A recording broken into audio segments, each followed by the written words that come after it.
సంగారెడ్డి జిల్లాలో కలకలం రేపిన gang rape కేసును ఛేదించారు పోలీసులు. ఘటన జరిగిన వారంలోనే నిందితులను అదుపులోకి తీసుకున్నారు. ఎవరైనా క్రిమినల్ చర్యలకు పాల్పడితే ఎట్టి పరిస్థితుల్లో ఉపేక్షించేది లేదని జిల్లా ఎస్పీ పంకజ్ పరితోష్ హెచ్చరించారు. సైబర్ నేరాలకు కూడా కట్టడి చేస్తున్నామని, ఎవరైనా సైబర్ మోసాల బారిన పడితే 1930 నంబర్కి కాల్ చేయాలని సూచించారు.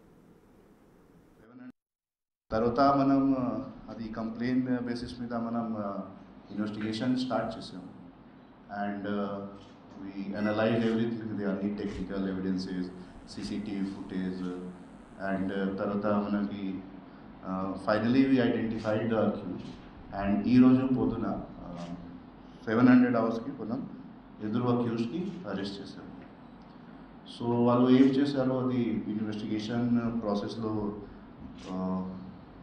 అదే అయింది. ఆ రోజు రాత్రికి 10 గంటలకి they bought some alcohol from one of the shop, and night time they were roaming on the road. Road మీద తిరుగుతున్నారు. ఆ టైంకి అక్కడ అరౌండ్ 01:00 మిడ్ నైట్ ఆల్మోస్ట్ ఆ టైంకి అమ్మాయికి ఇది చూశారు. అండ్ చూసిన తర్వాత వాళ్ళు ఫోర్స్ఫుల్గా అక్కడ 1 కిలోమీటర్లో ఒక ఐసోలేటెడ్ ప్లేస్ ఉంది అండర్ పాస్ దగ్గర, అక్కడ రేప్ చేశారు.